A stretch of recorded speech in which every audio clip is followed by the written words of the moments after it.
Hello everyone, welcome to Vaishnav's career hub. ഇന്ന് നമ്മളുടെ topic എന്താണെന്ന് അറിയോ? നമ്മളുടെ പേഴ്സണൽ ലൈഫും അതുപോലെ നമ്മളുടെ പ്രൊഫഷണൽ ലൈഫും തമ്മിൽ ബാലൻസ് ചെയ്യുന്നതിനെ പറ്റിയിട്ടാണ്.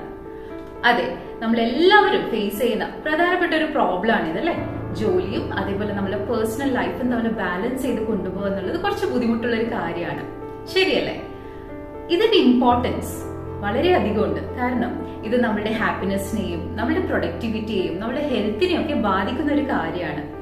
എന്താണ് വർക്ക് ലൈഫും പേഴ്സണൽ ലൈഫ് ബാലൻസ് എന്നതും അതിന്റെ ഇമ്പോർട്ടൻസ് മാത്രമല്ല, അതെങ്ങനെയാണ് മെയിൻറ്റെയിൻ ചെയ്ത് കൊണ്ടുപോകുക എന്നതിനെ കുറിച്ചുള്ള ടിപ്സ് കൂടി ഞാൻ ഈ വീഡിയോയിൽ ഉൾപ്പെടുത്തിയിട്ടുണ്ട്.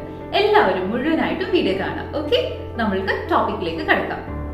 First one, understanding the importance of balance reduces stress. നമ്മൾ ഇഫക്റ്റീവായി ടൈം മാനേജ് ചെയ്താൽ അത് ആങ്സൈറ്റി ലെവൽസ് കുറയ്ക്കാൻ സഹായിക്കുന്നു. രണ്ടാമതായി, ബൂസ്റ്റ്സ് പ്രൊഡക്ടിവിറ്റി. ഒരു ബാലൻസ്ഡ് ആയിട്ടുള്ള ലൈഫ് സ്റ്റൈൽ ആണ് നമ്മൾക്കുള്ളതെങ്കിൽ അത് നമ്മുടെ ഫോക്കസും എഫിഷ്യൻസിയും വർദ്ധിപ്പിക്കാൻ സഹായിക്കും. Enhances relationships. പേഴ്സണൽ ടൈമിന് പ്രാധാന്യം കൊടുക്കുമ്പോൾ ഫാമിലി ആൻഡ് ഫ്രണ്ട്സ് ആയിട്ടുള്ള കണക്ഷൻസ് ഇംപ്രൂവ് ചെയ്യും. അടുത്തതായി ശ്രദ്ധിക്കേണ്ടത് ബൗണ്ടറീസ് സെറ്റ് ചെയ്യാനാണ്. ക്ലിയർ ആയിട്ടുള്ള ബൗണ്ടറീസ്. അതിലാദ്യം ഡിഫൈൻ വർക്ക് അവേഴ്സ്. കൃത്യമായ വർക്ക് സ്കെഡ്യൂൾ ഉണ്ടാക്കുകയും അതിൽ തന്നെ ഉറച്ചു നിൽക്കുകയും ചെയ്യുക. അതുപോലെ തന്നെ അൺപ്ലഗ് ആഫ്റ്റർ വർക്ക്.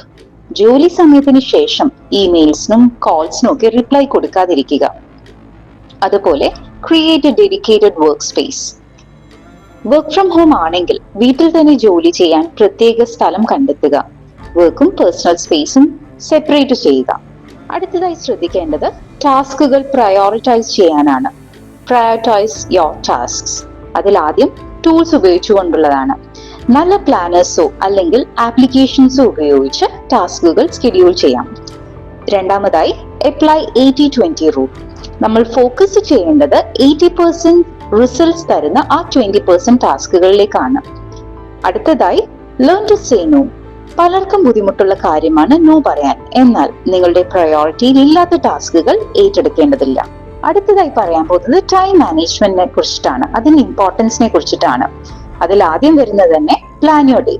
ഒരു ടു ഡു ലിസ്റ്റ് ഉണ്ടാക്കിക്കൊണ്ട് നിങ്ങളുടെ ഡേ സ്റ്റാർട്ട് ചെയ്യുക. അതുപോലെ അവോയ്ഡ് മൾട്ടി ടാസ്കിങ്. കൂടുതൽ എഫിഷ്യൻസിയോടെ കാര്യങ്ങൾ ചെയ്തു തീർക്കാൻ ഒരു സമയം ഒരു കാര്യത്തിൽ മാത്രം കോൺസെൻട്രേറ്റ് ചെയ്യുക. മറ്റൊന്ന് സ്കെഡ്യൂൾ ബ്രേക്സ് ആണ്. മൈൻഡ് റിഫ്രഷ് ചെയ്യാൻ ചെറിയ ചെറിയ ബ്രേക്സ് എടുക്കാം. മറ്റൊന്ന് ഇൻവെസ്റ്റ് ഇൻ സെൽഫ് കെയർ. അതിൽ പ്രധാനപ്പെട്ട ഒരു കാര്യമാണ് എക്സസൈസ് ചെയ്യുക എന്നുള്ളത്. ഫിസിക്കൽ ആക്ടിവിറ്റി നമ്മുടെ മൂഡിനെയും എനർജിയെയും ബൂസ്റ്റ് ചെയ്യും. അതുപോലെ തന്നെ നന്നായി ഉറങ്ങുക. മിനിമം 7 to 8 hours നന്നായി ഉറങ്ങണം. Engage in hobbies. സന്തോഷം തരുന്ന കാര്യങ്ങൾ, അത് എന്തു ആകാം, സ്പോർട്സ്, ക്രാഫ്റ്റ്സ്, റീഡിംഗ്, അങ്ങനെയുള്ള കാര്യങ്ങൾക്കായി നിങ്ങളുടെ സമയം കണ്ടെത്തുക. Next one is build A support system. ടാസ്കുകൾ ചെയ്യാൻ ഫാമിലിയുടെയോ അല്ലെങ്കിൽ നിങ്ങളുടെ കൊളീഗ്സിന്റെയോ ഹെൽപ്പ് നേടാം. നിങ്ങളുടെ നീഡ്സ് ഓപ്പൺ ആയിട്ട് ടീമായിട്ടോ എംപ്ലോയർ ആയിട്ടോ സംസാരിക്കാം. അത് നിങ്ങൾക്ക് ഫ്ലെക്സിബിൾ ആയി ജോലി ചെയ്യാൻ സഹായിക്കുന്ന ഒരു കാര്യമായിരിക്കും. അതുപോലെ ടേക്ക് ബ്രേക്സ് ആൻഡ് വെക്കേഷൻസ്. വർക്കിന്റെ ഇടയിൽ ചെറിയ ബ്രേക്ക് എടുത്ത് ഒന്ന് നടക്കാം. അതായത് ഇരുന്നുകൊണ്ട് ജോലി ചെയ്യുകയാണെങ്കിൽ അവിടെ നിന്ന് എഴുന്നേറ്റ് ചെറിയ ചെറിയ കാര്യങ്ങളിലേക്ക് നിങ്ങൾക്ക് ഫോക്കസ് കൊടുക്കാം. അതൊരു നിങ്ങളുടെ വർക്കിൽ നിന്ന് നിങ്ങൾക്കൊരു ചെറിയൊരു ബ്രേക്ക് ആയി മാറും അല്ലെ. അതുപോലെ നിങ്ങളുടെ ലീവ് അല്ലെങ്കിൽ ഹോളിഡേയ്സ് നിങ്ങൾ തന്നെ റീചാർജ് ചെയ്യാനുള്ള നല്ലൊരു കാര്യമായിരിക്കും. ഫാമിലി ആയിട്ടൊക്കെ ക്വാളിറ്റി ടൈം സ്പെൻഡ് ചെയ്യാനൊക്കെ ഇത് വളരെയധികം ഹെൽപ്പ് ചെയ്യുന്ന ഒരു കാര്യമാണ്. അതുപോലെ ലേൺ ടു അഡാപ്റ്റ്.